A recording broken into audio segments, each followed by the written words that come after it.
What was living behind that boy's eyes was purely and simply evil.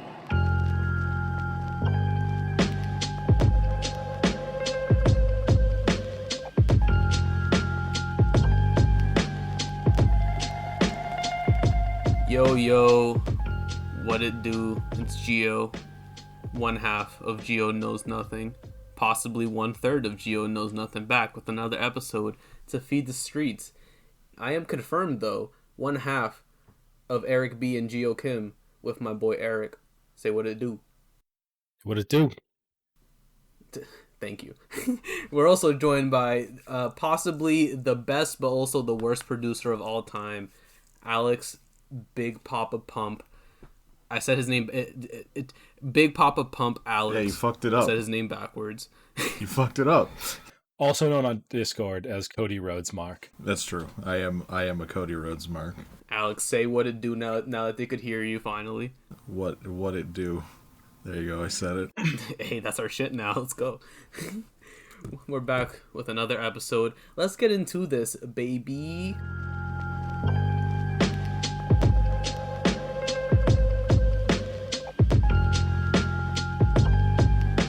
So, it was confirmed today via a YouTube video that Trevor Bauer will sign a deal with the Los Angeles Dodgers. The deal is reportedly worth $120 million for 3 years with opt-out options after the first and second year.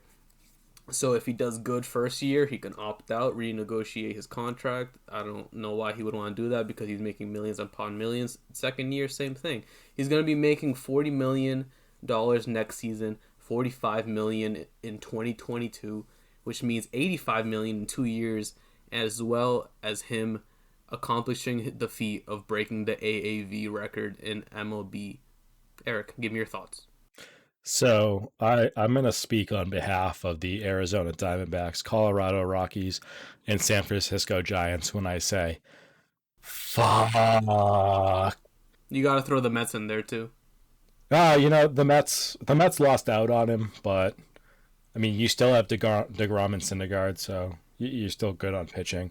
But I mean, the Diamondbacks are a solid team. The Rockies have committed to sucking, and the Giants are in hell right now.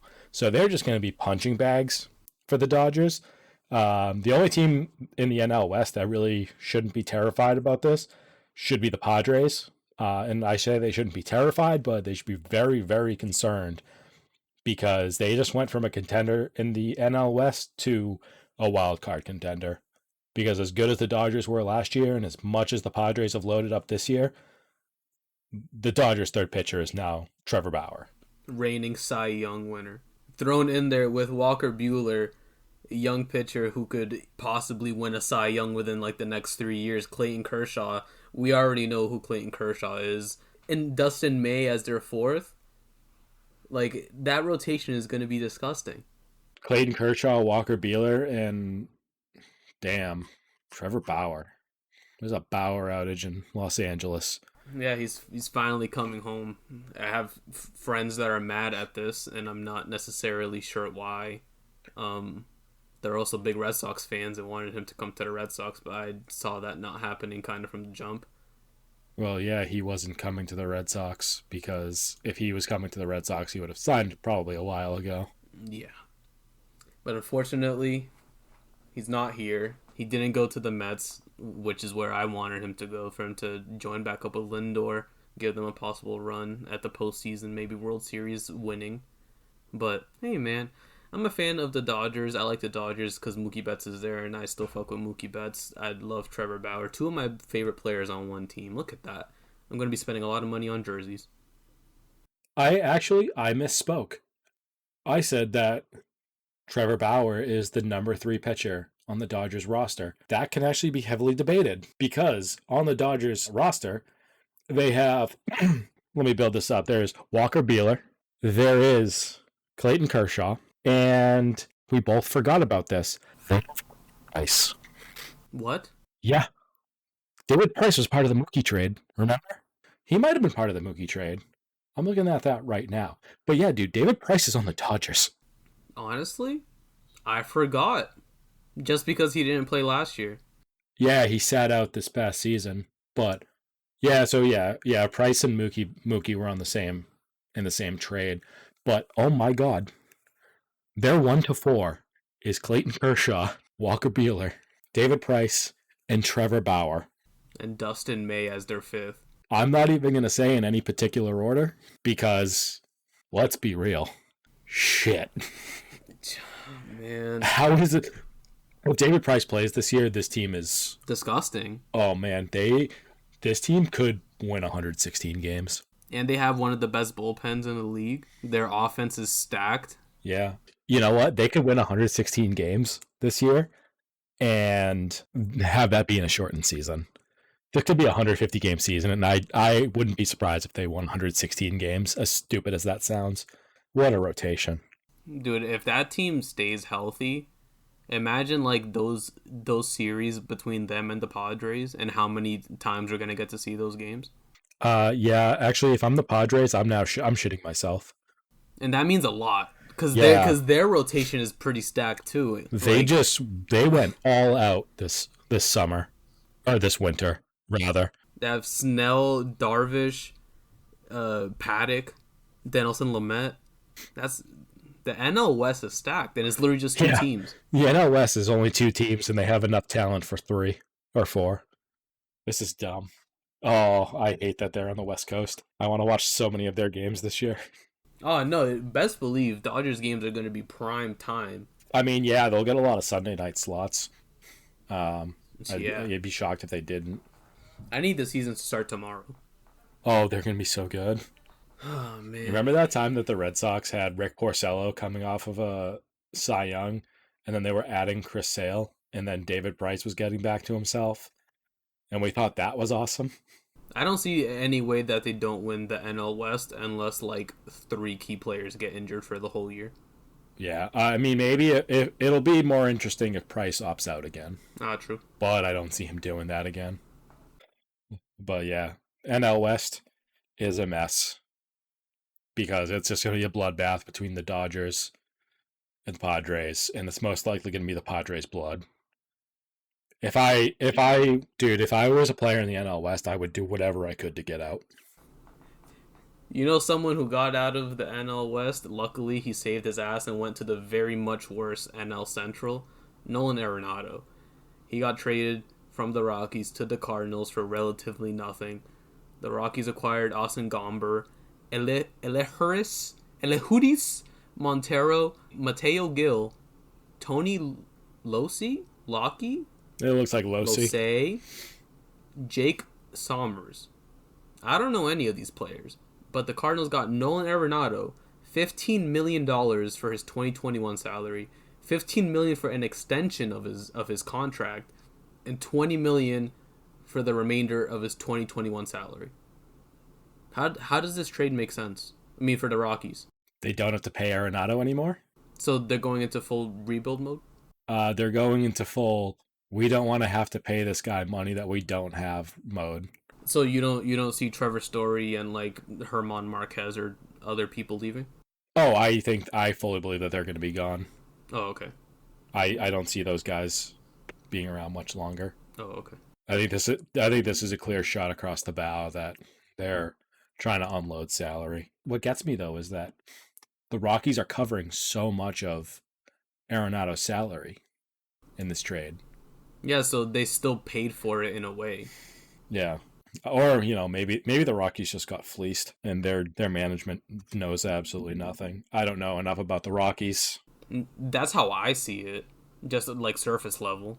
Yeah, I don't know enough about the Rockies to like really comment on their GM situation, but if this is anything more than an ownership mandated dump, then they need to overhaul their front office because that's really bad. I agree.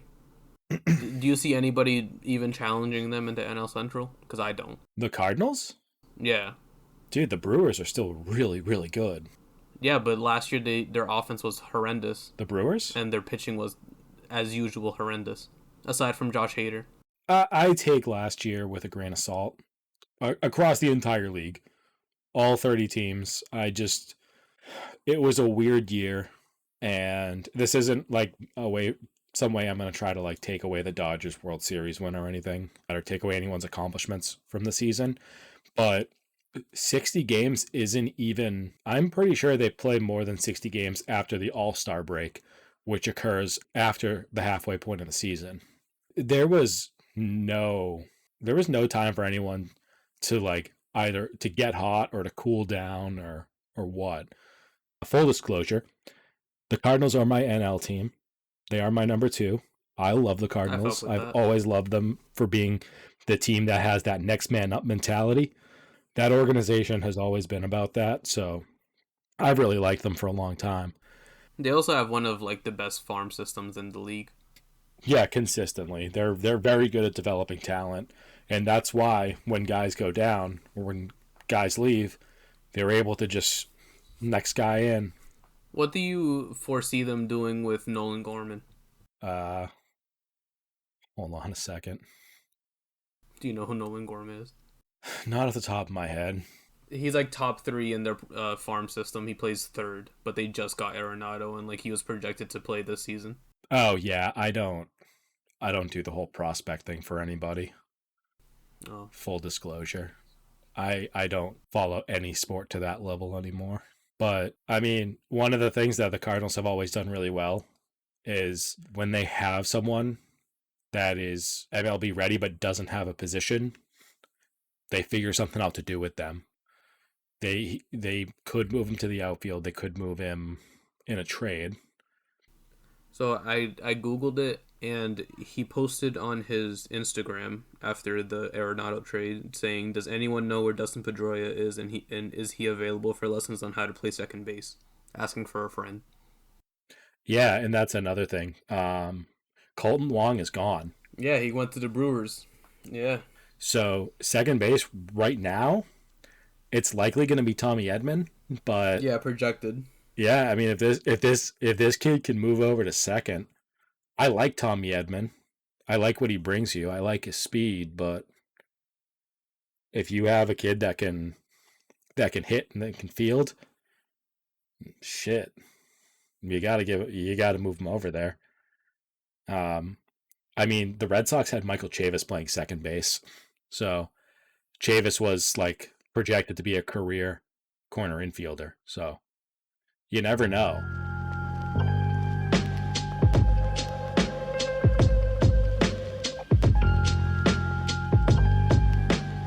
All right, so AEW started with the highly anticipated from last week tag team battle royal. Unlike Eric predicted last week, Eric, you can't get them all right. The Good Brothers were not in this match, unfortunately, but they did get involved towards the end. Believe it or not. Yeah, I mean, it was inevitable that the Good Brothers were going to have some sort of impact on the match. Silver and Reynolds are substituting in this match for the suspended FTR. Why was FTR suspended, but Team Taz wasn't? Because they physically mutilated another wrestler. Yeah, they cut Luchasaurus's horns off. Like, that's not okay. And he still, if you paid attention, he still doesn't have horns. Honestly, I didn't even notice. Yeah, he was wearing the mask, they cut the horns off. Yeah, so, I mean, if you look at it in that sense, it's totally reasonable that Team Taz... Wait a minute. Team Taz was in the Battle Royal? No, Team Taz was suspended. No, they weren't suspended. They were banned from the building. Yeah, same shit. FTR was only suspended for a week. They'll be on TV next week. Yeah, but they were suspended for the Battle Royal. Okay, but Team Taz didn't have any other matches to get suspended from. So yeah, but they still had a promo on TV. Yeah, so did FTR. Whatever, man. So Silver and Reynolds are in this match substituting for the suspended FTR. Matt and Nick start the match off hot with a big double dive off the stage. There's a funny spot where Isaiah Cassidy goes for a crossbody, but the pool is empty because everybody moved, and unfortunately the camera doesn't catch it. Their camera work has been kind of spotty the last couple weeks. It's like Kevin Dunn's producing it. Yeah, but like Kevin Dunn on melatonin. One thing I enjoyed about this match is how a single member of a lot of the teams involved had one of their members knocked out throughout the match. Because like Matt Jackson got eliminated early on and he landed on the stage, and I was like, I wonder if that counts as an elimination because it's not the outside floor. It did. It very much did. He went over the top ropes and landed on a flat surface. True. The final 5 teams are Sammy Hager, who got another cameo appearance from the real Sammy Hager, M. Jericho F, Top Flight, The Acclaimed, and the Jurassic Express. The Inner Circle team up on Jungle Boy and end up eliminating him. Max Caster of The Acclaimed kind of showed some babyface shine a little bit by eliminating MJF and trying to fight off the Inner Circle. Jericho eliminates Sammy while he was trying to eliminate Darius Martin. Jericho shows how hard he carries M. Jericho F by nailing Darius with the Judas effect while he was on the apron, therefore eliminating him from the match, and we will have M. Jericho F versus the Young Bucks at Revolution. Side note that Sammy was very upset with Jericho at the end of the match. Oh yeah, they also had a promo later on where Sammy essentially told Jericho that he's a selfish piece of shit, and then MJF told Wardlow to get the cameraman out of the room because he was going to have a nice little conversation with the rest of the Inner Circle. So, after Jericho followed Sammy out of the room. Yeah, so, I don't know. We're going to have to see where the fuck this goes, I guess. What do you think, Eric? Can Sammy just turn face and, like, split off from this? Like, as soon as possible? And then Jericho teams with Hager. Can we just, like, get that next week? This story is the end of the Inner Circle as we know it. It has to be. They're gonna split up as a result of what's happening on TV now. Yeah, I think what's going to end up happening is that Hager's not going to be cool with this, whatever got said behind closed doors, but I think Santana and Ortiz are going to respond to it. I think we're going to get, and what I'm hoping for is Santana and Ortiz break off from the Inner Circle to form a faction with MJF and Wardlow, and then we're going to see Hager split off with Jericho to continue to be Jericho's heater. And Sammy go off on his own. And Sammy go off on his own. But I think what they're going to do is instead of having Sammy go off on his own, they're going to have Jericho try to like be like, hey, I'm sorry, I should have listened to you. And then have Sammy be like, well, it's too late, man. We lost everything that we had because you were too arrogant to listen to anyone else and look at what was staring you in the face. I feel like this kind of goes back to a point I made, I think, on the second episode about how sometimes AEW drags their stories on for like a little too long. I feel like they could have like split them up a month ago and it would have been fine. I think this whole Inner Circle story with MJF has been bad from the beginning. I just don't think Jericho and MJF are a good pairing together. And this goes all the way back to like even last year when MJF was feuding with Cody and leading into Revolution last year, and they had a couple of promos together that where they just talked about how much they hated Cody. I feel like they're just way too similar. I just don't think it kind of meshes. I just don't think Jericho's current personality is kind of like over the top and bombastic, whereas MJF is more like a snarky asshole. Yeah. And it's just like, they just don't seem to fit together, in my opinion. But I mean, hey, those segments keep getting ratings, so the fuck do I know? Yeah, they must be doing something right for the demographic that matters to them. We're all in that demographic, though. Yeah, but we're parts of the demographic. Yeah, I'm clearly in the minority of the demographic because I'm not enjoying this, but plenty of other people seem to be. I mean, to be totally honest with you, I'm not super enjoying it either. I feel like if they were going to break up the Inner Circle, there were better ways to go about it than having MJF join it and, like, destroy it from the inside. Yeah. I'm just not crazy about this avenue that they've decided to go down. I'm honestly so lukewarm on the whole scenario right now that just do whatever, just get it over with. Are you warmer on this segment than you are on the Cody Shaq shit? No. No? I'm as cold on both of them. Speaking of the Cody Shaq shit, that Shaq promo on this show was fucking stupid. It really was. And like he's like, "Oh, my finisher's the what do you call it? The Black Twister?" The Black Tornado. He called it the Black Tornado, but it's the goddamn Judas effect. It's a Judas effect with a punch after. Oh yeah, he did. He followed his elbow with his fist in his other hand. Yeah, I remember when he was like, I'm going to show you how I do it. And He's like, when I get down low in the post against these guys, that's the same thing I did then. And I was just like, yeah, he's about to do the Judas effect. And then he did it, and I was just like, this is so fucking stupid. Oh man, I want this to be over so bad already. I don't want to see it happen. You know what? For me, this, honestly, I'm just going to be straight up. I thought the tag team battle royal was mediocre. I thought segment following it was very mediocre. For me, the show really didn't start until Britt versus Thunder Rosa. So that's how I felt about the start to this week's Dynamite. The Starby Boys promo was essentially the same promo they've been cutting for like the last month. They just didn't break windows this time. A month? Yeah. Gio, it's been 2 months. It's been 2 months this has been going on. Are you serious? No, Sting hasn't been back for 2 months. Sting debuted at Winter is Coming at the first Wednesday of December. Jesus. This past Wednesday was the first Wednesday of February. They've had a moment where Sting has come out only to be interrupted by Taz for the last 2 months. Oh my fucking god, you're right. This has been some WWE shit where they just keep it going. They're just stringing it out. It's so bad. This has been so bad. It's been so destructive to Darby, who's only defended the TNT title once in the near 3 months now that he's had it. He's going to defend it against Joey Janela next week, but... I hope nobody dies. He's not defending it against Joey Janela. I'm calling it right now. Somebody from Team Taz is attacking Joey Janela before that match starts. I doubt they'll do that just because they have the Revolution match scheduled. No, I'm just saying it's not going to be a match. He's not going to defend it against Janela. Janela's not making it to the ring. Dude, I hope you're wrong. I so hope you're wrong. I hope I'm wrong too, but that's literally the way they've been booking them is, oh, we don't like what's happening, we're going to stop it from happening. I know. Yeah, they don't even let Darby speak. Which is a shame because he's actually pretty good. Like Sting is literally his dad. Sting is his dad. Darby Allin's the turtle kid and Sting is his dad. Yeah, so far this has been the shits, but something that wasn't the shits, which is actually means a lot because it was a prominent feature of this week's episode was Britt Baker versus Thunder Rosa. As Eric stated earlier, this was an amazing match, which is something that I come to expect from both of these women. I think they could both have a good match with virtually anybody at this point.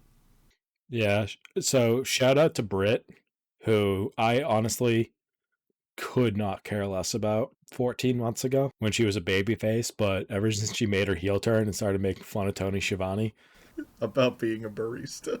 Oh my god. I love her. She is so good at being a bitch. It's awesome. Since we're on the topic of Britt Baker, I have to get this out. A follow-up from last week's episode. They released the models for Series 5 of the AEW figures, and guess what? You know what I didn't see? A Britt Baker figure.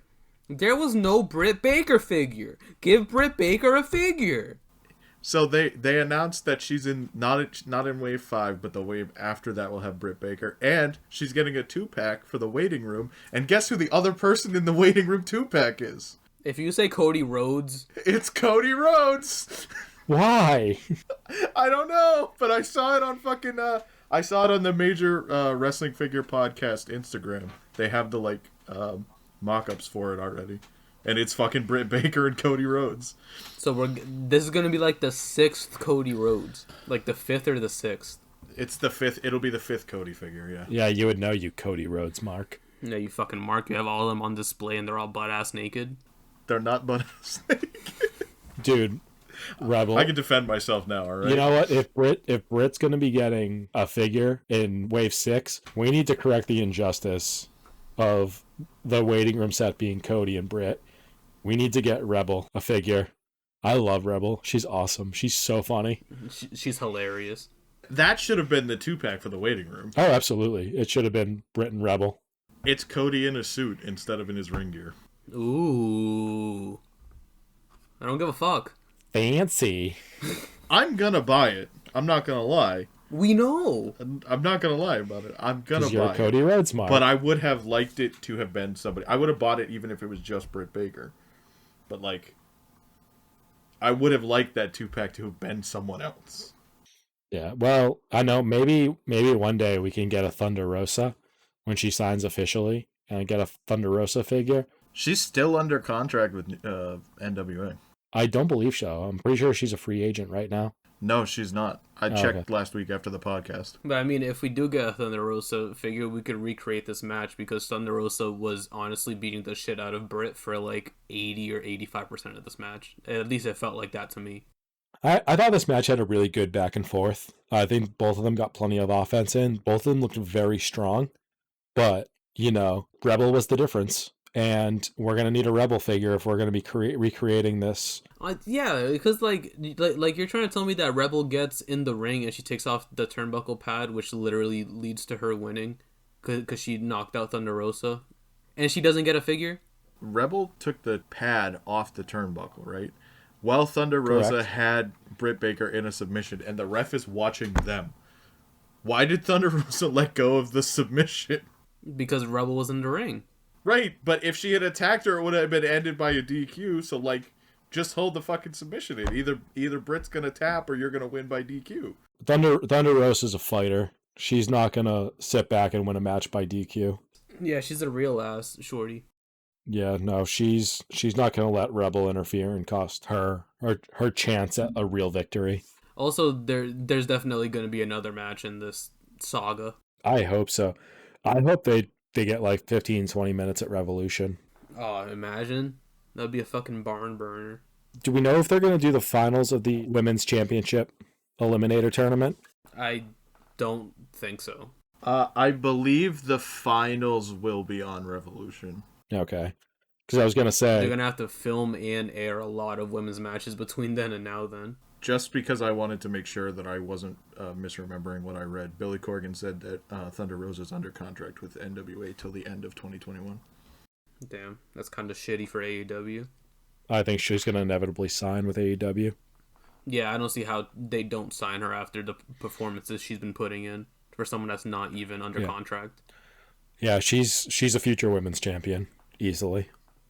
I love her so much. Give us a Thunder Rosa figure. Yeah. Yeah. Hey, you know how Thunder Rosa's Mexican?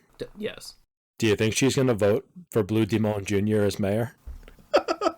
She's from California. No, she's from the graveyards of Tijuana. Yeah, she was born in Mexico, but she's lived in California for most of her adult life. You've just completely destroyed kayfabe. She's from Mexico. She's voting for Blue Demon Jr. Let's just move on. Matt got to see Hangman's cock. We don't know that. Leads us to our next match. Hardy and Hangman versus Chaos Project. Luther, everybody's favorite auntie. Well, hold on. I gotta stop you there because Luther is not mature. He tried to crash a 9-year-old's birthday party. That is not the behavior of a mature person. Well, he's mature in age. I'll give him that. Old man Luther. This was a simple ass match. Finish sees Luther go for a rolling senton off the apron onto Hangman, but he simply just moves out of the way, reminiscent of that gif from Shinsuke Nakamura versus Kevin Steen, believe 2014, part of Ring of Honor, when he did the same thing to Kevin Steen. He proceeds to hit a buckshot lariat onto Serpentico, and then Matt tags himself in to get the pin. I don't know how Adam didn't see that coming, because it's not like Matt's been doing that for like the past month as well. Right? He's literally done it in every match that Hardy Party's had. He looked it up. He's watched every single second of AEW. I watch AEW very closely when I watch the show. Even more closely now that he's a part of this podcast. Gio Knows Nothing. Tell your friends. We need to get him a laptop. Hashtag get Alex a laptop that's better than his piece of crap he has now.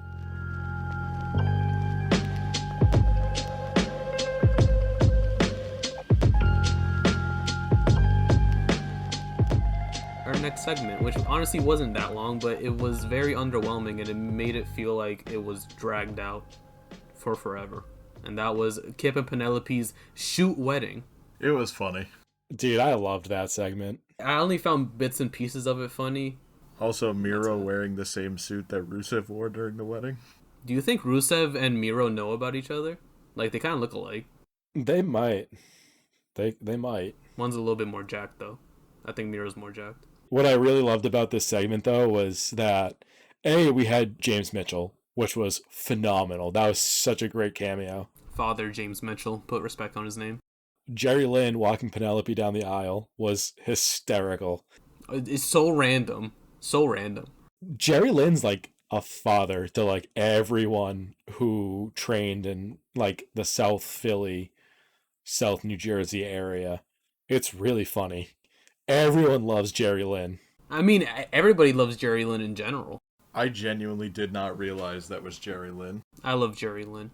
So between that and every time Father James Mitchell spoke up and was like about to invite some sort of chaos into the wedding, Miro stepped in and was like, oh, no, we're not doing that. I know what happens at wrestling weddings when someone brings this up, so we're just going to skip it. Yeah, he's been a part of a couple. And then he started attacking empty boxes and stuff. That was great. Yeah, he kicked a life-size box out of the ring because he thought somebody was hiding in it, typical wrestling trope.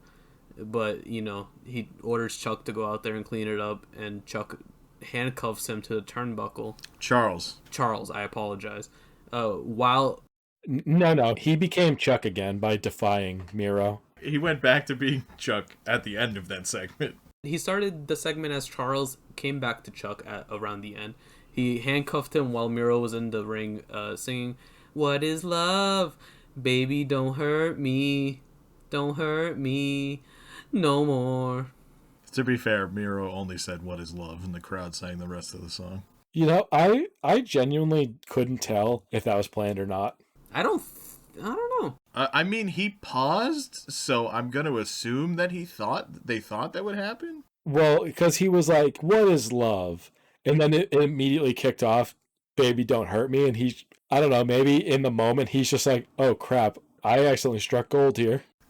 I'm just going to say it again and see what happens. Well, because he said it, and then you could hear hear people chanting, "Baby, don't hurt me." Yeah, or maybe he just needed a reason to be distracted in kayfabe. Also, I like the fact that he said multiple times that this was his wedding. Yeah, that was great. Yeah, I know. I noticed that too. I'm like, no, it's not. This is my wedding. No. Oh man, but Orange Cassidy ended up jumping out of the cake. I'm not gonna say I called it, but I definitely called it last week. And he hits beach break on Kip. Segment over.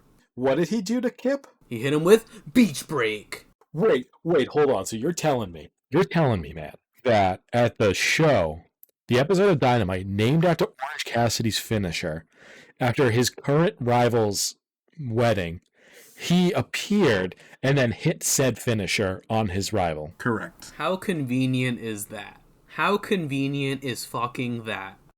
There are times when the booking is obvious and it's still awesome. Also, Gio calling Orange Cassidy coming out of the cake. Yeah, honestly, I popped so hard when he came out of the cake. I wanted Penelope to come out like fully covered with a veil and everything. I wanted it to be Orange Cassidy so bad. I wanted it to come out like, "You may now kiss the bride," and then he lifts up the veil and it's just Orange Cassidy. That would have been hilarious.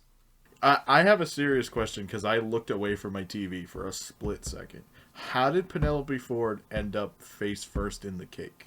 I think Miro went for Chuck, and Kip tried to push Chuck into Miro, and Chuck pushed Kip, and Kip bumped into Penelope, and Penelope fell into the cake. Okay. Because, I looked down at my phone for half a second, look up, and Penelope's laying in the cake. And I'm like, what? Yo, Alex, did you recognize anybody that were lumberjacks during that lumberjack match? No, I didn't watch. What? I mean, I recognized the people that are regulars on TV, but I wasn't paying that close attention to who the lumberjacks were. You didn't recognize former Chaotic Wrestling Tag Team Champs Bear Country? Yeah, after the many Chaotic Wrestling shows I've been to with you, buddy. Oh, yes, I did. I didn't know that's what you meant. They've been on Dark a bunch, so I wasn't thinking about them as people who I don't see all the time, because apparently I'm the only one that watches Dark. Guess what? They got involved in this match. They did. Love to see it. Why was Eddie Kingston's family a part of the Lumberjacks? They didn't think that was a bad idea? Because they didn't have enough heel lumberjacks, apparently. I suppose. They couldn't have Hook out there? Nah, Hook was in the building. Team Taz is banned from the building. It was a joke. Also, you know damn well Taz isn't having his boys be fucking lumberjacks. No, just Hook. Just Yeah, he has to fend for himself against Eddie Kingston and Lance Archer. Poor kid. Jake Roberts pulled out a little spot on Angelico and it fell over. I thought he was hurt. Again, bad camera work. Yeah, because the camera didn't catch it. I mean, they caught it, but not with a camera that could fully see what was happening. They were like on the other side of the ring from it. Eventually, Eddie's family, being a part of the Lumberjacks, ends up being intertwined with the finish we see because they try to get involved. Butcher and the Blade do, but you know, me and Alex's boys, Bear Country, they get involved and take him out. Eddie doesn't see this because he's arguing with the ref, I believe, and eventually goes down to blackout. Fun little story in this match. You know, it was... I don't know. I thought it was better than the one from last week, but I still think they could make this feud better if they gave them a match that wasn't completely overbooked. Yeah, well, I'm going to go ahead and say that this feud is effectively over. Yeah, I mean, Eddie Kingston got the win through nefarious means, and then Archer beat him clean in a lumberjack match. In my eyes, feud's over. Plus, especially what happened later in the show. I think it's clear where Archer's headed. Next up, we have an FTR promo where they out themselves as kidnappers because they literally kidnapped Marco Stunt, who was a child, and someone should call the proper authorities. I'm just going to go out on a limb and say, this made me very uncomfortable. Again, that was on Wednesday. We record this on a Friday. I hope somebody has already. Yeah, it's been 2 days. If HR isn't on top of that one, then someone should say something. I think I might have been like eating or something, or like typing something, and I'm listening to the promo, and all of a sudden all I hear is I'm like, what is happening? Yeah, dude, that was strange to say the least. You can hear that from the very beginning of the promo, and I think what it is Marco Stunt is somewhere like behind the camera, and they tell him to start writhing, so he does, and then they roll him past the camera so that when they zoom out, he's in frame. I was like, wait, what is that? I started tripping out. I'm like, wait, is this coming from the show? Or like, am I just hearing things? And then it's Marco Stunt kidnapped. And then they wonder why they got suspended. They should be arrested. My favorite part of that promo was the way Cash was like, you went and told a principal on us? It's like, dude, you're doing this on national television. Tony Khan was watching it all happen. Tony Khan has a monitor right next to the entranceway. Yeah, everyone knows Tony Khan sitting on the other side of that curtain with a monitor in front of him. He's seeing all of this. And they thought he snitched.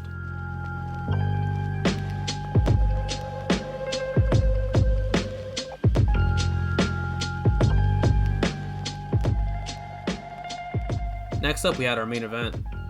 The quote-unquote Elite versus Mox, Pac, and Phoenix. In a match with action too fast, I couldn't type. What did you guys think of this main event? I like that Death Triangle came out with Mox from the fucking side. Oh yeah, and that Death Triangle theme song, bro. Oh my god. That shit was fire. That got added to my Spotify playlist this morning. Wait, have you guys really not heard that before? No. They've had that since like the spring. What? Oh, you mean so since Pac's been off TV? So yeah, basically, because Death Triangle formed literally right before the pandemic. I don't remember that music if they had it before he came back. They didn't. They dropped it on Spotify, but they haven't made their entrance to it yet. Oh, well, that's why I haven't heard it then. But yeah, I've heard it on the Spotify AEW Spotify playlist. It's definitely worth a listen. It's a great song. It's a mashup of the Lucha Bros theme with Pac's theme, and it's phenomenal. Pac was all over this match. He was on fire, as he should be, because Pac is amazing. He was en fuego. En fuego. Super hot fire. Imagine Pac in the G1. Stop. My penis can only get so erect. Pause. Pac in the G1 would be a dream come true. That dude would have so many great matches. So many dream match possibilities, like him. Imagine him versus Ibushi. Pac versus Okada. Dude, just think of all the dream matches. Pac versus Yano. Yes. There's a ton of dream matches for Pac in New Japan. I'm sure maybe one day we'll be able to get to see them. Do you guys think Phoenix now is as good as Rey Mysterio in like 96? Better. Yeah, I would say better. I agree. And that means a lot coming from me because I'm a big-ass Rey Mysterio mark, especially WCW Cruiserweight shit. Rey Fenix with the proper platform would be viewed as a top 5 wrestler in the world. 100%. And I'm so happy that he's getting in the ring with all this top talent being able to show what he can do. I just don't want him to keep doing that fucking dive to the outside. He's going to kill himself one day, or at least break his ankle. The dude does some stupid shit out there, man. Yeah, he's a fucking maniac. I don't know how he can jump that far. There was the spot where he's going for the rope bounces, but Kenny kicks the ropes out from under him, so he's like hanging like on the top rope but standing on the second rope, and Kenny goes for the suplex into the ring. And I'm just like, why? Why would you do that? I don't want him to die. I love Phoenix. I love Penta. I love Pac. I love Death Triangle. Can you guys believe that Pentagon is 37 today? Today's his birthday. Happy birthday, Pentagon. On Friday. This is coming out on Monday, but on Friday, this is your birthday. Damn. Happy birthday, man. So the finish of the match sees Kenny counter a paradigm shift with one of his own, but Pac ends up breaking it up with a 450 off the top. But this isn't enough as the Good Bizzles get in the ring, deliver a magic killer, and Kenny stops Pac from even attempting to break it up with a V-trigger. And, heels go over. I don't see Kenny really losing a match soon unless somebody else gets pinned and it's a tag match. After the match, like Eric said earlier, Lance Archer comes out to intervene after a melee breaks out. Mox and Kenny are alone in the ring, and as Mox is lining him up, he's attacked by a man in a hood and obviously a mask. Everybody should be wearing their mask. And once he is revealed, it's none other than Lil K, Lil Baby Kenta, the holder of the IWGP US briefcase. He attacks Mox. He hits him with the GTS. After, literally as soon as he leaves the ring, Kenny goes into the ring and puts his foot on Mox's chest, and Kenta just gives him like the dirtiest side eye I've ever seen. Yeah, well, Kenny was on his back at the bottom rope when Kenta attacked. Oh, but whatever. But either way, Kenny takes the credit for the attack because he's an asshole, and Kenta gives him the dirty ass look. Yeah, Kenta gives him the ultimate like, what's this motherfucker doing? Look. Yeah, he's like, bro, you fucking serious? It was such a great look, and I remember looking at it in the moment and thinking, "Oh, this is about to blow up." I was like, "This is not what Kenny thinks it is." And sure enough, Kenny is deluded, and his delusions were proven with the post-show Twitter exclusive, where Kenta tells him to shut the fuck up. Yeah, he goes up to Kenta like, "Kenta, my brother, Switchblade didn't tell me you were coming." And then Kenta's like smiling a little bit at first, and then he's just like, "Shut the fuck up."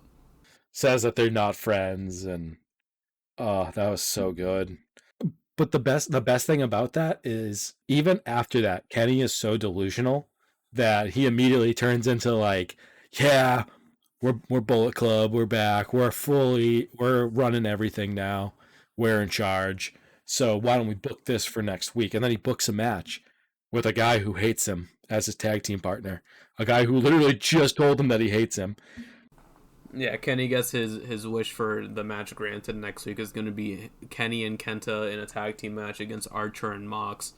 And Kenny should be eating a GTS next week. I hope. Or like at least tease it. Get him up on the shoulders. He could fight out of it, but like... No, I just think Kenta treats it as...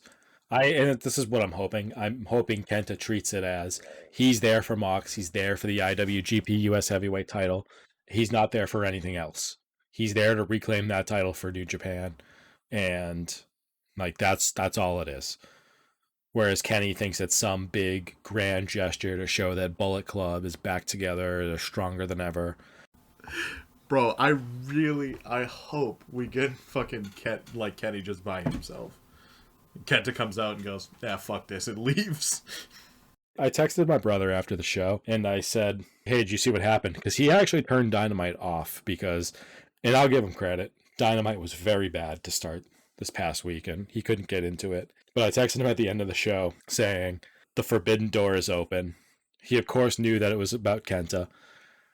And I got a text from him the next morning that just said... "So it appears the forbidden door was less opened and more sent through a wood chipper."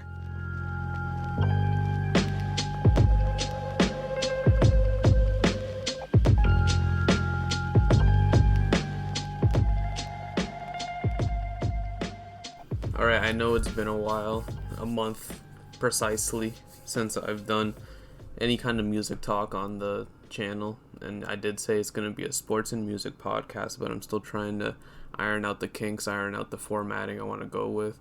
So I'm thinking about either doing music talk either bi-weekly or once every single month, just because honestly there isn't that much good music that's dropping, and when it does drop, it drops really sporadically. Like this past Friday was a great Friday for music, but it's the first great Friday for music we've had in at least a month.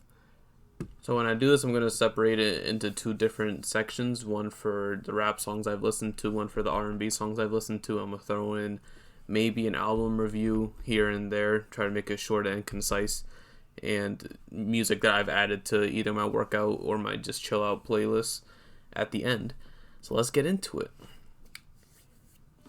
So this past Friday, JID dropped a 3-pack of songs consisting of ballads featuring Conway, Clutter Freestyle, and both of these were already on YouTube, but he dropped the Bruh remix with Denzel, and this song is amazing. Just the way that they both flowed on it. I feel like JID's ability to make hooks is very underrated when it comes to his music, and these two just don't miss, and I don't see them missing anytime soon or ever, really. Polo G also dropped the music video for GNF, which stands for Give No Fucks. This song was kind of underwhelming to me, but it looks like he's gearing up to release an album, which is really exciting because I'm a fan of his music. I just didn't necessarily like this song. Cardi B also dropped music video for her new single, Up. Cardi B is kind of polarizing when it comes to me. It's kind of hit or miss when it comes to her music, but I actually like this song. It's obviously not my favorite Cardi B song of all time, but I usually like hearing her over these harder beats. It kind of gives it like a nice southern sound, nice southern influence, at least for this one song. So yeah, Up by Cardi B. It's a banger. Give that a listen if you haven't already. Freddie Gibbs also dropped Gang Signs featuring Schoolboy Q. Looks like Freddie is also gearing up to release an album. But what I really want to see is an album from Schoolboy Q. The last album he's put out was Crash Talk back on April 26, 2019. So it's going to be almost 2 years exactly since he dropped an album. And we need him to drop. We need all TDE to drop. We need Kendrick to drop. We need that Isaiah Rashad. I really, really, really want a new SZA album more than anything. Like, come on. Come on, TDE. I know that y'all like to hold on to your music, but you gotta feed the streets sooner or later, you know? Kodak Black, fresh out of getting out of jail, dropped his first song since being released. I gave it a listen, and I'm not the biggest fan of Kodak, but the song wasn't necessarily bad. It was just more so just kind of average. Didn't really grab my attention. I discovered a new song called Skangman from 3 guys coming out of the UK scene. Gets featuring Stormy and Ghetto. This is a really good song, really nice hard-hitting beat.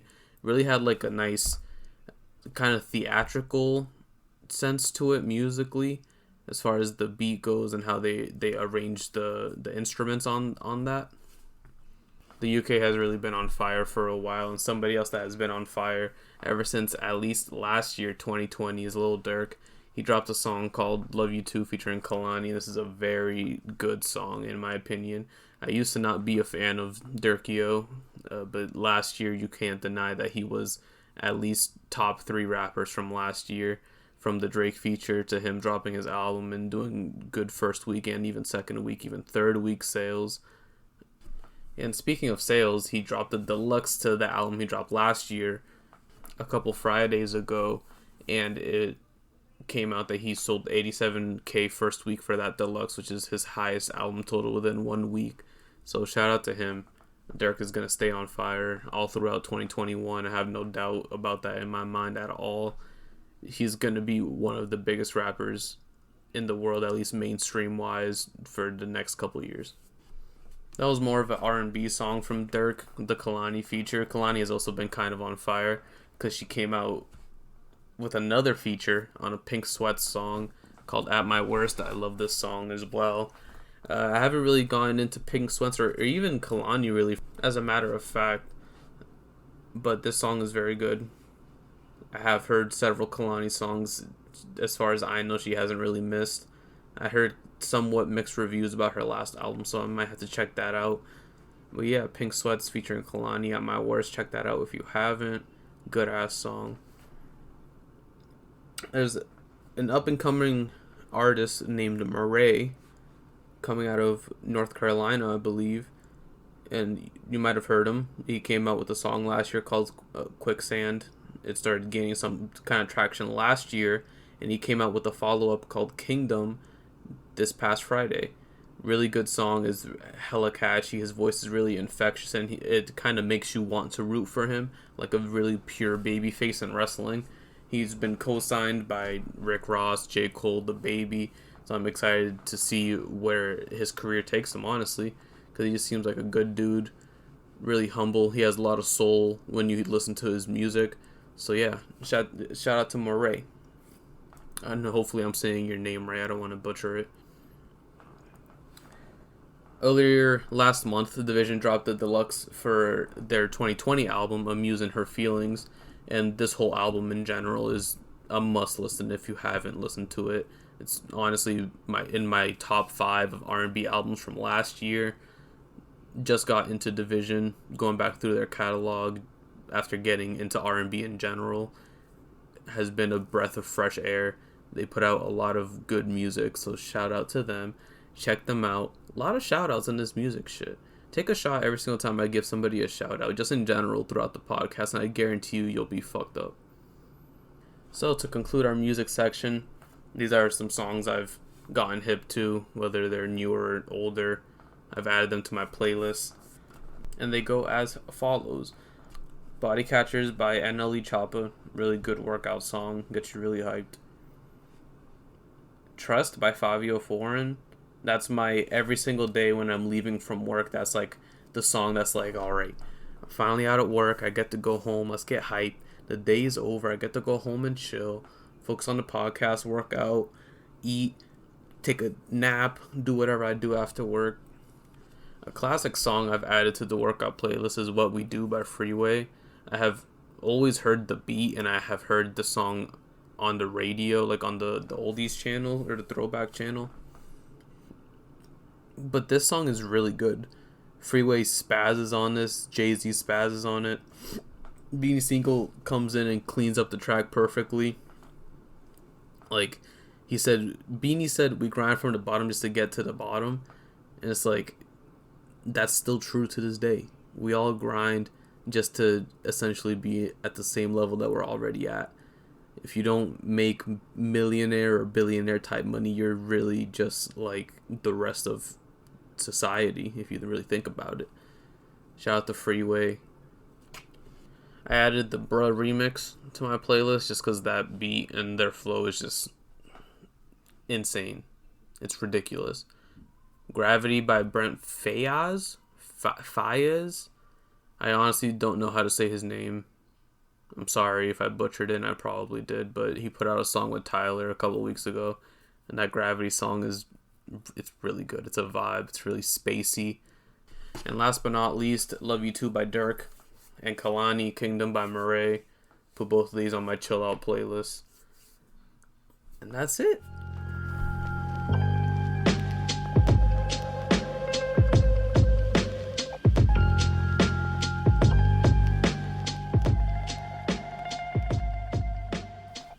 Alright guys, thank you for joining us for this episode of Gio Knows Nothing. Shout out to the boys, shout out to Eric, shout out to Alex Bighead, Alex Big Papa Pump. Yeah, thank you guys for checking us out. Everybody say adios. Aloha. Peace. Make sure you share this podcast with everybody. Like, subscribe, follow us on Twitter. It's down below in the description. We're also on Spotify, believe it or not. Also SoundCloud. We're doing big things out here. Also, if I sound more clear, it's because I got a new mic. We're real serious about this shit. Probably should have said that in the beginning, but it's fine. Fuck it. Said it now. Gio and I both have new mics now. It's great. Alex is still using the piece of crap he has, which is why we need you to subscribe, share with your friends, share with your family, share with the guy at work that you think is weird and you don't really like. But hey, if he listens, I don't care, because we need to get Alex a laptop. ASAP. You heard the man. Everybody stay safe, wear your mask. socially distance, don't leave your house. Peace out.